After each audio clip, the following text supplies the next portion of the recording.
The alert had no sound, no klaxon. It simply appeared, a single line of code in a monitoring system that hadn't been touched in 20 years. It's the long-lost signal, the beacon. It's active. Within seconds, the room transformed from quiet night watch to full crisis posture. Officers scrambled to stations. Get me Admiral Vasquez now. Aboard the Retribution, Admiral Elena Vasquez received the alert with the stillness of someone who had been waiting 20 years. Protocol reprisal. Launch the fleet. All across Earth's orbital platforms, docking clamps released and reactors surged. Dreadnoughts that had sat idle for 2 decades came alive.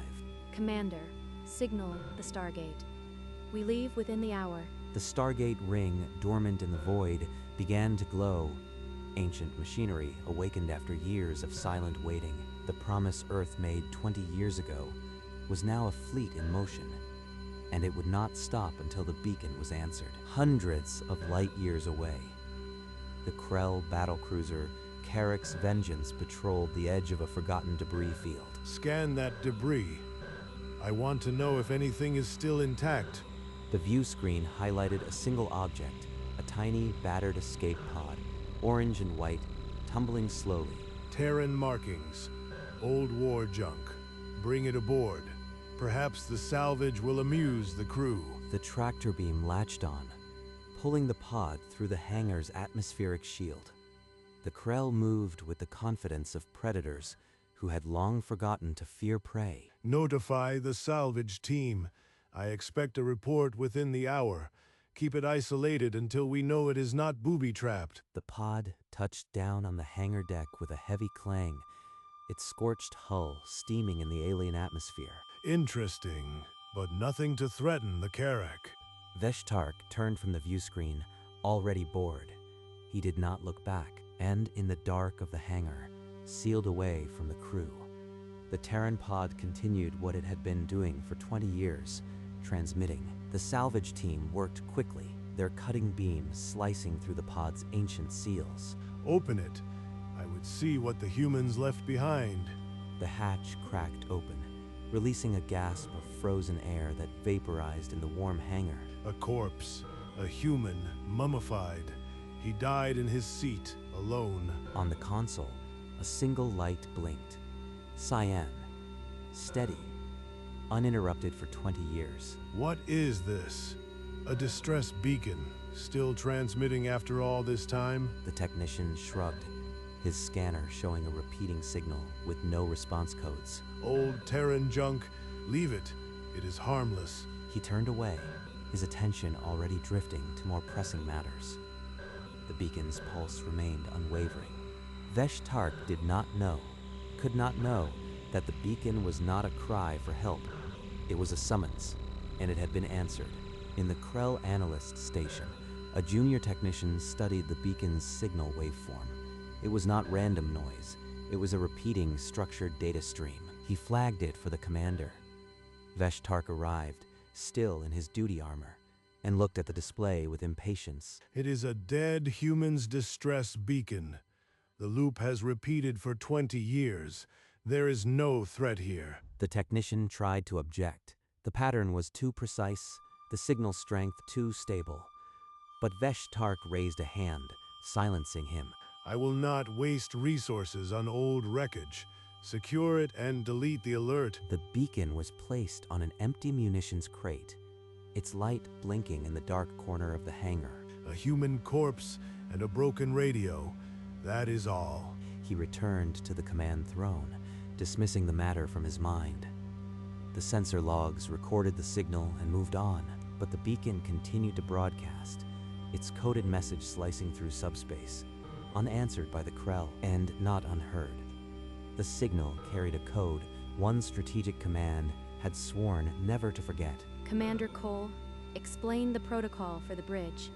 I want everyone to know what we are doing. During the Krell War, every doomed crew received a one-time key beacon.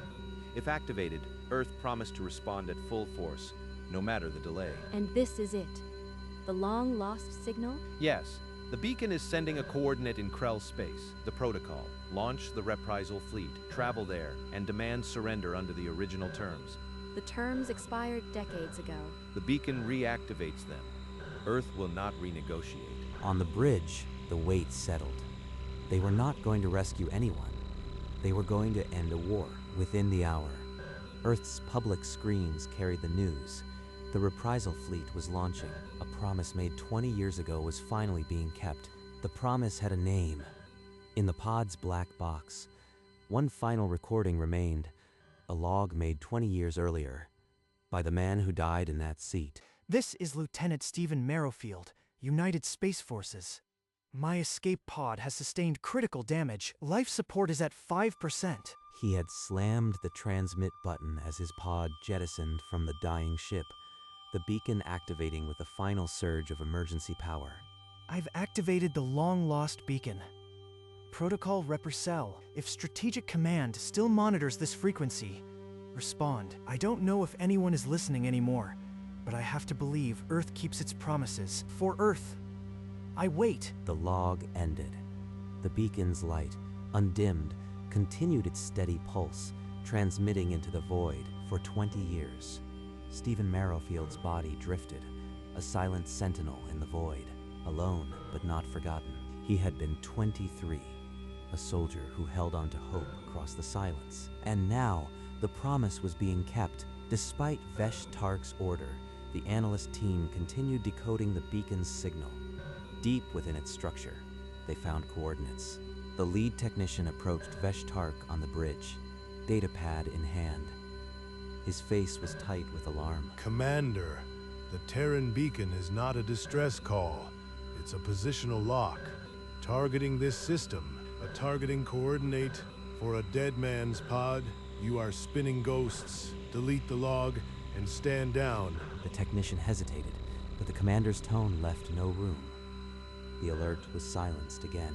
Later, alone in his quarters, Vesh Tark replayed the decoded data. The coordinate was live, actively receiving. A targeting beacon for a system that isn't transmitting any response.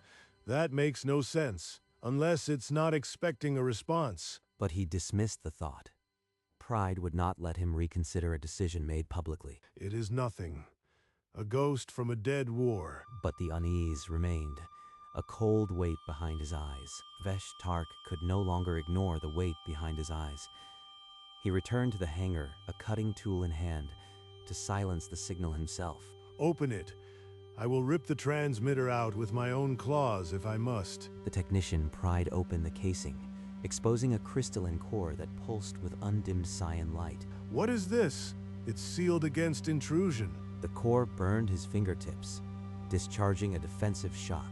The beacon was tamper-proofed at the molecular level. Frustrated, Vesh Tark went to the bridge and opened a direct channel to the homeworld. High Chancellor Malcor's face appeared, aged and impatient. Chancellor, we have recovered a Terran beacon. It is transmitting a tactical coordinate. I dismissed it as debris, but I was mistaken. A 20-year-old human beacon? You are certain it's not a malfunction? Explain its significance, Commander. It is a targeting lock, Chancellor. Active. I recommend a full-scale analysis and fleet readiness. Very well. I will dispatch our intelligence council, but do not raise the home fleet yet. Panic over a relic would shame us. The Stargate erupted with blue-white fire, the energy vortex pulling at space itself. One by one, dreadnoughts slid from the throat of the gate. First through was the Retribution, Admiral Vasquez on her bridge. The ship's hull glinted as it cleared the event horizon. Below them, the Krell homeworld turned peacefully. Its orbital defenses sat quiet, unaware of the storm gathering above. All ships assume blockade formation. They don't know we're here yet. Let's keep it that way until we're ready. The dreadnoughts fanned out, a wall of steel and firepower stretching across the orbital plane. Hold position. We wait for the exact coordinates from the beacon. Then we move. 20 years. We've trained for this. Now we fulfill our promise. For 2 decades, the reprisal fleet had been kept in constant rotation. Every ship crewed, every weapon maintained. Waiting. No Krell scanner had yet detected them. But the clock had begun. The galaxy had never seen a force assembled for a single purpose: to answer a dead soldier's call. The Krell early warning network screamed to life. On every defense station, the same image: a wall of human dreadnoughts, massive and utterly silent. On the Karak's vengeance, alarms blared. Vesh-Tark stared at the tactical hologram, the blood draining from his face. A trap! I brought them here! The beacon. It was never a distress call. Within minutes, Chancellor Malkor's hologram materialized on the bridge, his old scaled face contorted with fury. Commander Vesh-Tark, you told me it was a relic. Now an armada sits above our world. Explain yourself. Chancellor, I dismissed it. I thought it harmless debris. I was wrong. The beacon is a targeting signal. It summoned them here. The council chamber erupted. Advisors shouted blame. The truth settled like poison. The beacon was a one-time key. Activated, it triggered a 20-year-old reprisal protocol. It was not a distress beacon. It was a Trojan horse, a call to war, and you answered it for the humans. In the cities below, sirens wailed. Krell citizens looked up at the sky, their world's helplessness reflected in their eyes. Vesh-Tark's mistake was complete, and the reprisal fleet had not yet begun to speak. Aboard the Retribution, Admiral Vasquez opened a channel to every Krell frequency. The entire world would hear her voice. Krell government and people, this is Admiral Elena Vasquez of the Earth Reprisal Fleet. We are here to enforce Protocol Reprisal, activated by Lieutenant Stephen Merrowfield's beacon. In the council chamber, Chancellor Malkor and his advisors listened in, stunned silence. The hologram of Vasquez dominating the room. Your forces admitted defeat in the Krell War. The terms of surrender were never formally ratified. Today, that changes. Terms? Those were from a war that ended 20 cycles ago. You cannot demand... The beacon reactivates the original terms. Earth will not renegotiate. Full demilitarization, reparations, and unconditional surrender. You have 1 hour. The chamber fell deathly quiet. Malkor's advisors exchanged horrified glances. The fleet above them was not bluffing. We have no fleet that can match them. We cannot fight. The man who activated this beacon died 20 years ago, alone, waiting for Earth to answer. We are that answer. Malkor sank into his chair. The full weight of the protocol crushed any hope of defiance. The countdown had begun. In the council chamber, Krell strategists uploaded their final battle projections. The numbers left no room for hope. Fire warning pattern. Let them see what we could do. The Retribution's main batteries opened up, orange streaks slicing past the Krell orbital platforms, close enough to rattle their hulls. On the surface, millions looked up. The sky burned with fire that did not fall. Hold fire. Do not return a single shot. We must not give them reason. His military advisors pressed around him, their tactical displays all showing the same conclusion. Zero chance of survival if they fought. Chancellor Malkor, your time is at an end. I await your answer.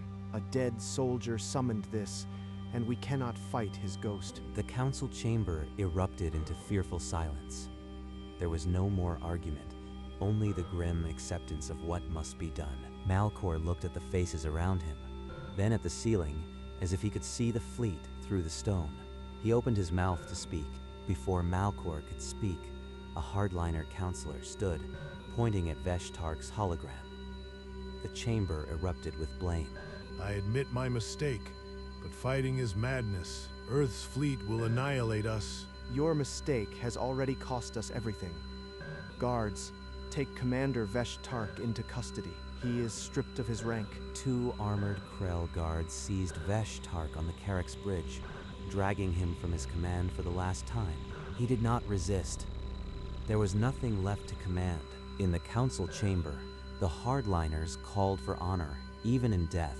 Malkor's faction urged reason. Honor. There is no honor in extinction. We must accept the terms before we are destroyed. But the hardliners roared back. The council split down the middle. shouting over one another. I must force a vote before the hour ends. Delay is death. Malcor called for a final vote. The fate of the Krell would be decided before the ultimatum expired. Before the vote could proceed, Malcor requested a direct channel to the Retribution. He needed to hear the terms from the Admiral herself. Admiral Vasquez, before our council decides, I must know, are the terms the same as the original armistice proposal? Are there any modifications? The terms are unchanged from the Krell War armistice. Full disarmament of all military assets, reparations for human losses, and unconditional surrender. No occupation, no executions. Harsh, but not annihilation. There is a path to survival. These terms are severe, but I will present them to the Council and recommend acceptance. Earth will not fire. If the surrender is ratified within the hour, the fleet will stand down. You have my word. The hologram flickered out.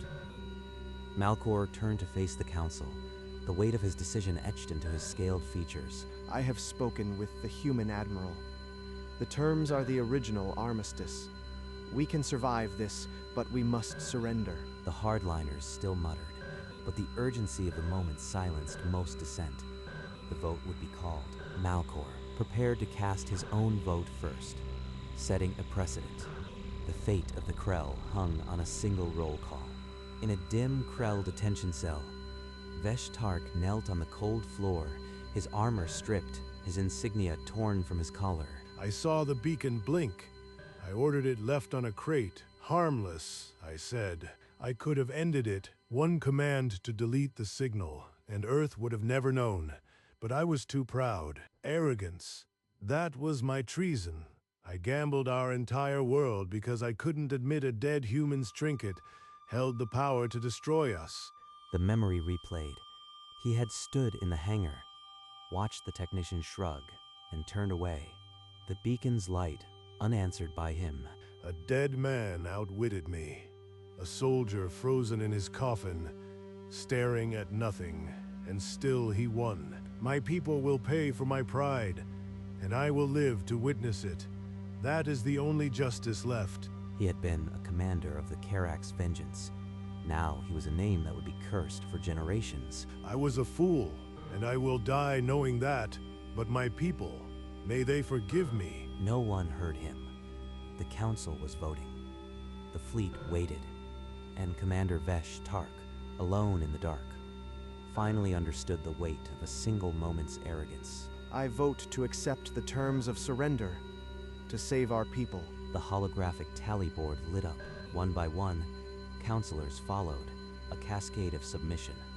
93 votes to 7. Admiral Vasquez, the Krell High Council, has voted.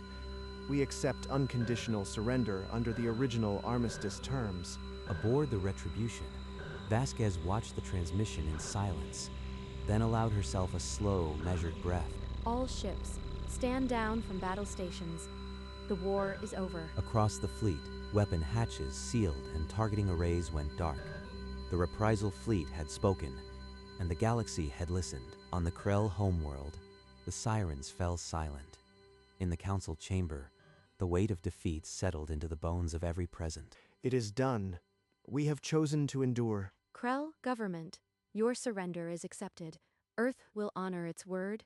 The guns are silent. After 20 years, the Krell War had its final chapter, and a dead soldier's beacon had written the last word. Prepare a retrieval shuttle. I want Lieutenant Merrowfield's remains brought aboard the Retribution with full honors. A small Earth shuttle, its hull, painted with Honor Guard insignia, detached from the Retribution and glided toward the Karak's vengeance. The Krell hangar bay stood open, the orange and white pod exactly where Vesh Tark had left it. Dismissed as junk, 6 human soldiers in ceremonial dress entered the pod. They lifted the desiccated body with the reverence reserved for a fallen king. Beside the body, the beacon still pulsed. A technician carefully disconnected it, the only living part of the pod after 20 years. A final data confirmation flickered on the tech's scanner. Then, with a single command, the beacon deactivated. Its cyan light died. Aboard the Retribution, the flag-draped coffin was carried across the flight deck, by the honor guard, dreadnought crew stood at attention. Lieutenant Merrifield, you waited. Earth is here. She raised her hand in a slow, deliberate salute. Behind her, the entire bridge crew did the same. The ship fell silent. The beacon's 20-year mission was complete. The man inside the coffin had won the war, and now he was coming home. The Stargate flared one last time, and the reprisal fleet emerged in high orbit above Earth. The crowds had been waiting for hours. People of Earth, your fleet has returned. Aboard the Retribution, we carry Lieutenant Stephen Merrifield. He waited 20 years. We answered. The coffin, draped in the flag of the United Space Forces, was carried into the rotunda of the Terran Memorial Hall.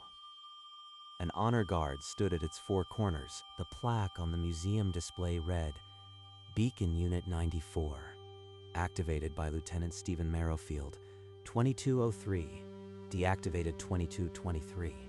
This device summoned the reprisal fleet and ended the Krell War. Thousands filed past the coffin in silence. Old veterans saluted. School children left drawings of stars and ships. On every public screen, every data feed, the same headline burned. He called the reckoning. He kept faith with us, and we kept faith with him. There is no greater honor. In the museum, a child asked why the beacon no longer blinked. The reply was simple, because its job is done. The war was over. A single man's beacon had lit Earth's vengeful fire, and his was the only new grave among the old. The promise made 20 years ago had been fulfilled, and the galaxy would never forget the soldier who waited. Under a gray sky, the caisson carried Lieutenant Stephen Merrifield to the military cemetery.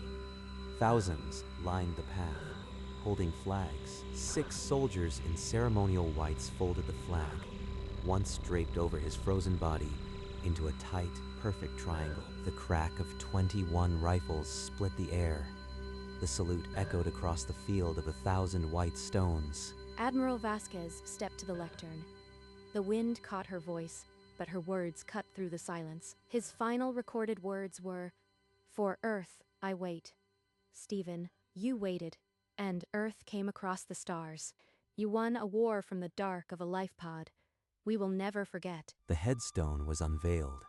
Simple black granite, engraved in gold, Lieutenant Stephen Merrifield, 2184 to 2203, won the war. They lowered his coffin into the ground. Dirt fell with a soft, final silence. The honor guard presented arms. A bugler played the long, lonely note of farewell.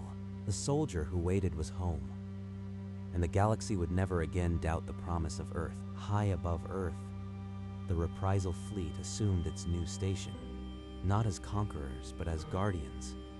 The guns were cold, but the watch never ended. The Krell adhered to every term. Their warships were scuttled, their arsenals dismantled. The peace, purchased by a dead man's beacon, held firm. We were ready for war, but I wanted peace. Stephen gave us both. The reprisal fleet remained on station, not out of distrust, but as a reminder. Earth's word was absolute, and its memory was long. The reprisal protocol is now a standing peacekeeping force. Our vigil will continue for as long as the stars burn. On the museum bench, the silent beacon sat under glass, a testament to patience and fury. Children learned its story, and veterans nodded as they passed. The galaxy had learned. A human life pod, floating alone, could hold the weight of an entire species' promise. The soldier inside the coffin won a war by waiting. That is the kind of enemy we must never become. And in the deep of space, the ghost of a signal, a final echo of that long-dead cyan beam, faded into the cosmic background. The soldier who waited was home.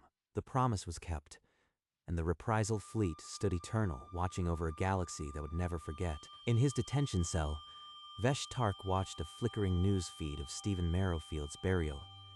The gravestone was small on the screen, but the gold letters seemed to burn. Won the war, that human, frozen in his coffin, and still he defeated me. He closed his eyes. The weight of a single moment's arrogance had become a lifetime of remorse. On Earth, the museum hall was quiet. The beacon sat under its glass, a silent companion to the thousands who came to remember. Children asked their parents why the light was off. The answer was always the same: because it doesn't need to call anymore. The gravestone stood among 1,000 others, but its inscription set it apart.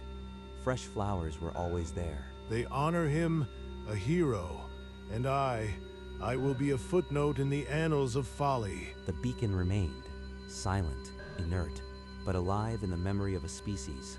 A promise kept for 20 years could not be erased. And in the deep of space, where the beacon's signal had once cut through the void, there was only peace.